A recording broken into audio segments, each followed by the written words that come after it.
बिस्मिल्लाहिर्रहमानिर्रहीम। अस्सलामु अलैकुम। कौम गौर से सुने, अगर मुझे मुल्क की कौम की फ़िक्र ना होती और मेरे भी बाहर पैसे और जायदादें होती, मेरे बेटे के पास भी बड़ी बड़ी जायदादें होती, तो शायद मुझे भी अपने मुल्क की फ़िक्र ना होती। उस रात को खून खराबा होने लगा था। हमारे लोग तैयार हो गए थे क्योंकि उन्होंने पुलिस की जानिब से दहशतगर्दी देखी। हमारे लोग इंतहाई गुस्से में थे जिन्होंने ये तमाशे देखे। उनका कहना था जिन्होंने उमर अयूब का हाल देखा है और लोग जिस तरह मार खा कर वहाँ पहुँचे थे, अगर उस दिन मैं वहाँ बैठ जाता तो गारंटी करता हूँ कि खून खराबा हो जाता। पुलिस के खिलाफ नफ़रतें बढ़ चुकी थी, उसमें मज़ीद इजाफा होता। पुलिस भी अपनी है और आम पुलिस वाला बेकसूर भी है। उन्होंने मुजरिम और गुल्लू बट बिठाए हुए थे। अगर वहाँ पर खून खराबा हो जाता, मुल्क में इंतशार बढ़ जाना था। मुल्क के मायशी हालात आपके सामने हैं। ये मेरे मुल्क का नुकसान था। कोई ये ना समझे कि ये हमारी कमज़ोरी थी और ना ही कोई डील हुई है। मैं बातें सुन रहा हूँ कि इस्टेब्लिशमेंट से डील हुई है, मेरी किसी से कोई डील नहीं हुई। ये कहना था पाकिस्तान तहरीक इंसाफ के चेयरमैन जनाब इमरान खान का। उन्होंने आज जो तकरीर की उस पर अगर मैं बात करूँ तो मुझे ये लगता है कि आज इमरान खान की तकरीर एक मुहब्बे वतन पाकिस्तानी और एक मंजे हुए सियासतदान की तकरीर थी, जिन्होंने हालात को देखकर खून खराबा होने से बचने के लिए, खून खराबा बचाने के लिए उन्होंने धरना न देने का ऐलान करके न सिर्फ अपने पीटीआई के वर्करों के बल्कि बहुत सारी जो पाकिस्तानी हैं उनके दिल भी जीत लिए होंगे आज ये बातें करके। और साथ ही इमरान खान ने आज जो बात की, आज जो उन्होंने कहा कि हम हुकूमत के साथ मुज़ाकरात करने को तैयार हैं, तो इससे ये खुशबू आती है, इससे ये झलक मिलती है और इससे ये तासुर जाता है कि शायद इमरान खान समझ गए हैं कि ताकत, ज़ोर और लड़ाई किसी मसले का हल नहीं है। बैठकर अफ़हाम व तफ़हीम से ही मसला हल किया जाए तो उसमें सबका फ़ायदा है, पॉलिटिकल लीडरों का भी फ़ायदा है और उसमें मुल्क की भी बका है। इमरान खान ने आज प्रेस कॉन्फ्रेंस में और क्या कहा ये मैं बताऊंगा आज की वीडियो में। आपसे गुजारिश है कि जिन दोस्तों ने अभी तक यूट्यूब चैनल सब्सक्राइब नहीं किया वो सब्सक्राइब करें, बेल आइकन को दबाएं, और जो हमारे दोस्त इस वक्त फेसबुक पे ये वीडियो देख रहे हैं उनसे भी गुजारिश है कि वो इस पेज को लाइक करें और फॉलो करें। पेशावर में चेयरमैन पीटीआई इमरान खान ने न्यूज़ कॉन्फ्रेंस करते हुए कहा जा रहा था कि हम इंतशार करने के लिए जा रहे हैं। क्या कोई अपने बच्चों और औरतों को लेकर इंतशार करने जाता है? उनका कहना था कि अगर मुझे अपनी कौम का ख्याल ना होता और मैं वहां बैठ जाता तो बहुत खून खराबा होना था। नफरतें बढ़नी थी, लेकिन पुलिस भी हमारी है, इसलिए हमने अपने मुल्क की खातिर फैसला किया है। साबिक वज़ीर आज़म इमरान खान का कहना था कि कोई ना समझे कि मेरी एस्टेब्लिशमेंट से कोई डील हुई है। हुकूमत को 6 रोज़ की मोहलत दे रहा हूँ। अगर इंतखाबात का ऐलान ना हुआ तो भरपूर तैयारी के साथ जाएंगे, क्योंकि इस बार हमारी तैयारी नहीं थी।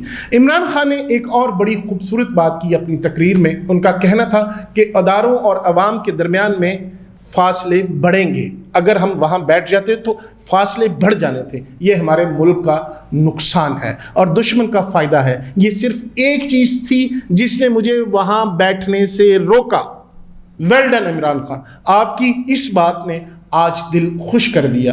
आप अगर इसी तरह पाकिस्तान का सारे सियासतदान सोचना शुरू कर दें तो यकीनन ये मुल्क तरक्की करता हुआ दुनिया का सबसे बेहतरीन मुल्क बन सकता है, क्योंकि इस मुल्क में वो सारी चीज़ें हैं जो किसी तरक्की याफ्ता मुल्क में होनी चाहिए। यहाँ पे बेहतरीन मौसम है, यहाँ हमारी एग्रीकल्चर बेहतरीन है और हमारे पास जीनियस माइंड है। अगर ये सियासतदान ये सोचना शुरू कर दें और इस्तेहकाम के रास्ते पे मुल्क को चलाएं तो यकीनन जिस तरह आज इमरान खान ने कहा कि वो मुल्क दुश्मन इस ऐसी अफरा तफरी से फ़ायदा उठा सकते हैं, तो मैं समझता हूँ कि ये एक बहुत बड़ी बात थी जो इमरान खान साहब ने की और इसी से कौम का फ़ायदा है और इसी से मुल्क का फ़ायदा है अगर बाकी सब ये सोचना शुरू कर दें। खैर, बात हो रही थी कि इमरान खान ने कहा कि मैं ये वाज़े कर दूँ, अगर किसी को खुश फहमी है कि हम अब उनसे आराम से मुज़ाकरात करेंगे या इस इम्पोर्टेड हुकूमत को तस्लीम कर लेंगे, कोई गलत फहमी में ना रहे, मैं उसको जहाद समझता हूँ। जब तक ज़िंदा हूँ उसके इनके सामने खड़ा रहूँगा। और नाज़रीन, तकरीर की दूसरी एक अहम और बड़ी ज़बरदस्त बात जो खान साहब ने आज कही, उनका कहना था कि मर्दान में सबसे पहले शहीद कारकुन के घर गया। दूसरे कारकुन फैसल अब्बास जो लाहौर में शहीद हुए, उनके घर पाकिस्तान तहरीक इंसाफ के दीगर रहनुमा गए हैं। और सबसे बड़ी बात कि उनको कहना था कि उन दोनों के लिए 1-1 करोड़ रुपए पार्टी की तरफ से इकट्ठा करेंगे। उन्होंने कहा ये वो लोग हैं जो एक हक की आज़ादी के जज्बे से निकले थे। उन्होंने फैसला किया, यानी जो लोग शहीद हुए उन्होंने फैसला किया था कि बैरूनी मुल्क की साजिश से करप्ट तरीन माफिया की हुकूमत को मुसल्लत किए जाने पर एहतजाज करेंगे। हम उनके ख़ानदान को जितना खराज तहसीन पेश करें उतना कम है। उन्होंने ये भी कहा कि पुरअमन एहतजाज में जो हमारे साथ हुआ, और पुरअमन एहतजाज इसलिए था कि पहले साजिश बनती है, उसमें हर किस्म का एक्टर शामिल होकर 22 करोड़ लोगों की मुंतखब हुकूमत को गिराता है। साबिक़ वज़ीर आज़म ने कहा कि मुल्क की सबसे बड़ी तौहीन ये है कि 30 साल से जो लोग इस मुल्क के पैसे से चोरी करके और पैसे बाहर भेजकर खा रहे हैं, हर किस्म के जुर्म भी वही कर रहे हैं। उन लोगों को मुल्क पर मुसल्लत किया गया। उनका कहना था कि पहले आप साजिश करते हैं, उसके बाद चोरों को बैठा देते हैं। मगरबी ममालिक में कोई सोच नहीं सकता कि ज़मानत के ऊपर इंसान को कोई ओहदा दिया जाए, जबकि यहाँ पर उसको वज़ीर आज़म और वज़ीर आला बना देते हैं। उन्होंने कहा कि 60% काबीना ज़मानतों पर है, अगर उसके ख़िलाफ़ कोई पुरअमन तौर पर एहतजाज ना हो तो फिर उस कौम को ज़िंदा नहीं रहना चाहिए। इमरान खान का कहना था कि दुनिया की हर जमहूरियत में आपको पुरअमन एहतजाज का हक होता है, एहतजाज का हक भी नहीं दिया गया। यहाँ पर इमरान खान साहब से एक छोटी सी इल्तमास है कि इमरान खान साहब, शायद आपको याद हो, आपके दौरे हुकूमत में भी एक पार्टी थे पाकिस्तान तहरीक लब्बैक ने भी एहतजाज किया था। वहाँ पे भी लाखों लोग निकले थे बाहर, या हज़ारों निकले थे बाहर, लेकिन कई जानें चली गई थी पुलिस के तशद्दुद से। उन्होंने भी वायलेशन की होगी और उन पर भी तशद्दुद किया गया, और कई घरों के चूल्हे बंद हो गए थे, कई माओं के लखते जिगर कत्ल कर दिए गए थे, शहीद कर दिए गए थे, और आज वही कुछ अपने साथ। तो खुदारा हमें आज आप लीडरों को बैठ के ये सोचना है, अगर आज आपके 2 कारकुन शहीद हुए हैं, यकीनन ये भी पाकिस्तान की एक बड़ी बदनामी है, और ये भी उन माओं के बच्चे हैं, ये भी हमारे मुल्क के बच्चे थे, ये भी हमारे मुल्क के अफराद थे, जिनको वो भी हमारे मुल्क के लोग थे, ये भी हमारे मुल्क के लोग हैं। उस वक्त भी पुलिस ने गोलियाँ चलाई थी, उस वक्त भी पुलिस ने आंसू गैस फेंके थे, इस वक्त भी फेंके हैं। तो खुदारा सोचने वाली बात है कि इस वक्त नून लीग को लिए भी सोचने वाली बात है कि अगर आज वो ये कर रहे हैं आवाम के साथ, तो कल को हो सकता है कि उनको सड़कों पर आना पड़े और कोई दूसरी हुकूमत हो और वो इस तरह आंसू गैस फेंके, और फिर आप इसी तरह ये करते रहें, प्रेस कॉन्फ्रेंस करके एहतजाज करते रहें। तो आपको कुछ करने से पहले सोच लेना चाहिए कि वक्त बदलते हुए देर नहीं लगती। अच्छा, इमरान खान साहब कह रहे थे कि रात को घरों पर हमले किए गए, पंजाब पुलिस ने औरतों और बच्चों को भी नहीं देखा, जिस तरह वो घरों में घुसे हम अदालत के पास गए, उसके बाद सुप्रीम कोर्ट का फैसला आया, पुलिस को ये नहीं करना चाहिए था और रुकावटें हटा देनी चाहिए थी। दूसरा जो इम्पॉर्टेंट पॉइंट, बहुत ही खूबसूरत आज की तकरीर में जो बात की, जो अगर मैं ये कहूँ कि ये बात करके इमरान खान साहब ने एक छक्का लगाया है, पॉलिटिकल मैच का एक बड़ा छक्का आज इमरान खान ने लगाया है, तो वो बेजाना होगा। इमरान खान का कहना था हुकूमत से मुज़ाकरात के दरवाजे खुले हैं। शायद ये पहली दफ़ा कोई ऐसी बात की है उन्होंने अपनी जो पॉलिटिकल लाइफ में, जब से वो उन्होंने बूम पकड़ा, जब से उन्हें ताकत आई, जब से बहुत ज़्यादा उनके फॉलोअर बन गए, तो शायद ये पहली दफ़ा इमरान खान साहब ने बात की है कि हमने सारा वक्त मुज़ाकरात खुले रखे हैं, यानी जब से लॉन्ग मार्च शुरू हुआ हमारे लिए दरवाजे खुले हैं। ये बहुत बड़ी बात थी। अगर इसको ब्रेकिंग न्यूज़ कहें तो इससे मैं समझता हूँ कि ये बहुत बड़ी ब्रेकिंग न्यूज़ है कि इमरान साहब का कहना है कि हम हुकूमत से मुज़ाकरात करने के लिए तैयार हैं, और मुज़ाकरात के दरवाजे इमरान खान का कहना था खुले भी रहने चाहिए। हम लड़ाई नहीं चाहते, मकसद इंतखाबात हैं, सबसे बेहतर तरीका ये है कि मुज़ाकरात करके पहुँच जाएँ। यहाँ पे थोड़ा सा मैं अपना तबसरा ऐड करूँ कि इसके फ़ौरन बाद मरियम औरंगज़ेब ने एक प्रेस कॉन्फ्रेंस की और उनका कहना था कि ये जो आप बात कर रहे हैं, आप ज़बरदस्ती हम पे मुसल्लत नहीं कर सकते इलेक्शन की डेट। तो उस पर मैं ये कहूँगा कि अगर एक फरीक थोड़ी सी नरमी दिखा रहा है तो दूसरे को भी इतनी सख्त लैंग्वेज नहीं बोलनी चाहिए। अगर इमरान खान साहब इलेक्शन की बात टेबल पे भी हो सकती है, बैठकर बात की जा सकती है। अगर हुकूमत ने मुद्दत पूरी करनी है तो वो उसका हल है कि मुज़ाकरात से, ये शोर शराबे और लड़ाइयों से, प्रेस कॉन्फ्रेंस से नहीं होगा। पहले ही कौम बहुत तकसीम हो चुकी है, पहले ही घरों में बहुत लड़ाइयाँ आप लोगों की वजह से पड़ चुकी हैं। तो खुदारा आप अगर ये कहें कि हमारा हक है इलेक्शन की डेट, यकीनन आपका होगा, तो आपको बैठकर अगर कोई नरमी दिखा रहा है तो आपको भी नरमी दिखानी। आपको ये नहीं कहना चाहिए कि आप जब बंदे नहीं ला सके तो इस वजह से आप ये सारा कुछ कर रहे हैं, ये ड्रामेबाजी कर रहे हैं। तो मेरा नहीं ख्याल कि इससे मुल्क का कोई भला होगा और मुल्क तरक्की की तरफ जाएगा। तो बेहतर है कि अफ़हाम व तफ़हीम ही इस मसले का हल है। अच्छा, इमरान खान की मैं बात कर रहा था, उनकी तकरीर, तो उन्होंने एहतजाज करके मकसद कहा कि मुज़ाकरत से नहीं पहुँचेंगे तो फिर हम दोबारा एहतजाज करके अपना मकसद हासिल करेंगे। पूरी कौम उनको तस्लीम करने के लिए तैयार नहीं है, यानी इस गवर्नमेंट को तस्लीम करने के लिए तैयार नहीं, उनका कहना था। उन्होंने कहा कि आज़ादी मार्च में जिन जिन लोगों ने इस जुल्म में शिरकत की है उसका जवाब सब लोगों को और अल्लाह को देना पड़ेगा। उनका कहना था कि महमूद खान का हक था कि वह पंजाब में किसी मुजाहरे में शरीक हों, क्योंकि महमूद खान वज़ीर आला है और ये कहा जा रहा था कि एक वज़ीर आला को इस तरह एहतजाज में नहीं आना चाहिए था। और ये भी तासुर दिया जा रहा है कि एक सूबे ने वफाक पे चढ़ाई कर दी। खैर, ये तो अपनी अपनी बातें और तबसरे हैं, मुखालफीन एक दूसरे पर तबसरा करते हैं और ये हो रहा था। उसका जवाब दिया इमरान खान साहब ने कि महमूद खान वज़ीर आला के अलावा पाकिस्तान के शहरी भी हैं, पाकिस्तानी का फ़र्ज़ है कि हकीकी आज़ादी में शिरकत करे। उनका कहना था कि मुज़ाकरात करेंगे लेकिन इसके लिए जून के महीने में इंतखाबात का ऐलान करना पड़ेगा, यानी साथ शर्त भी उन्होंने रख दी।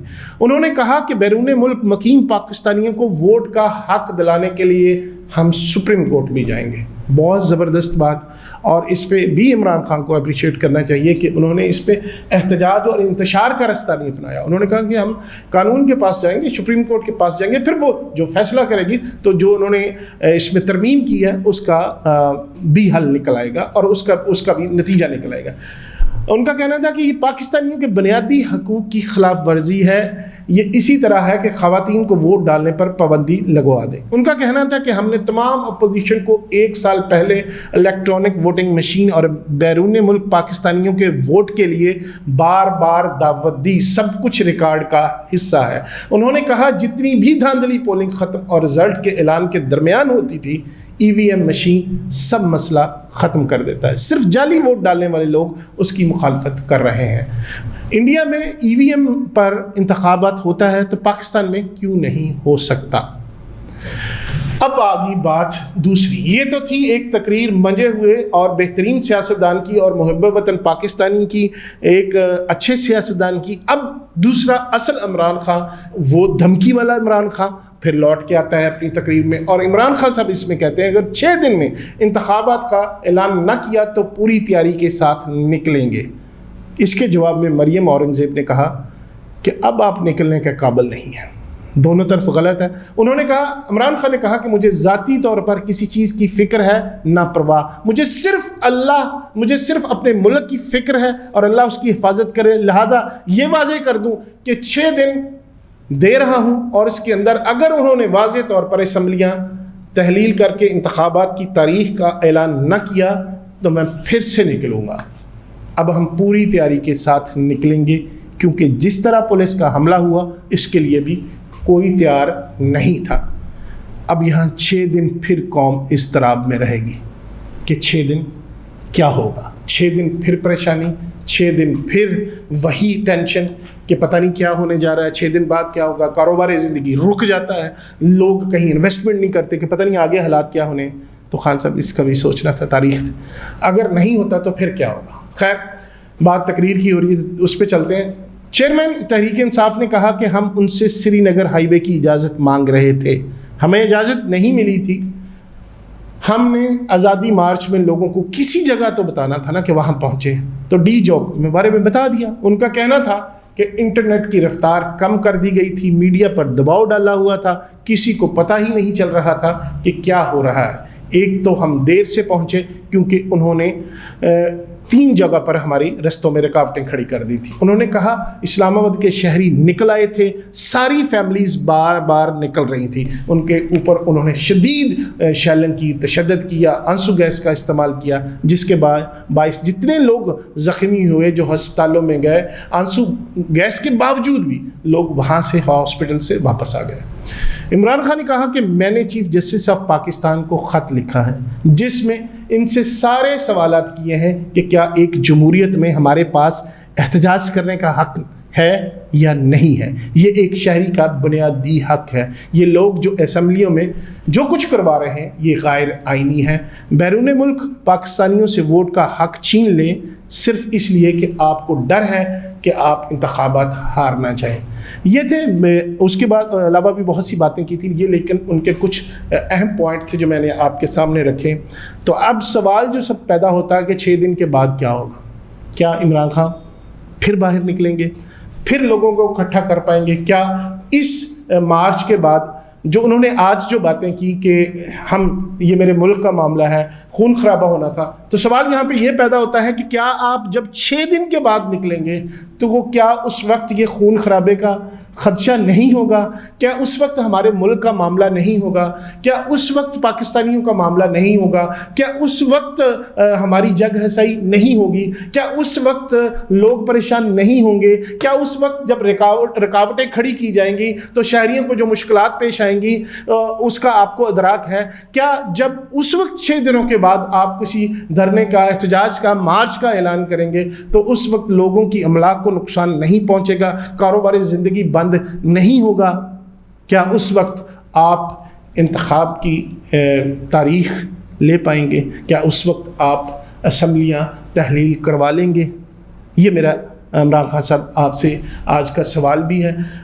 अगर इसका जवाब तो मैं ज़ाहिर है अगर आप वीडियो तक आप तक पहुँच तो शायद आप दें, लेकिन कम से कम इन चीज़ों के बारे में सोचिए ज़रूर। और बेहतरीन बात वो जो आपने की थी, सलूट है आपकी उस बात को, सलूट है। आज आपने बहुत सारी मस्बत बातें की, मुझे बहुत ज़ाती तौर पे पसंद आई।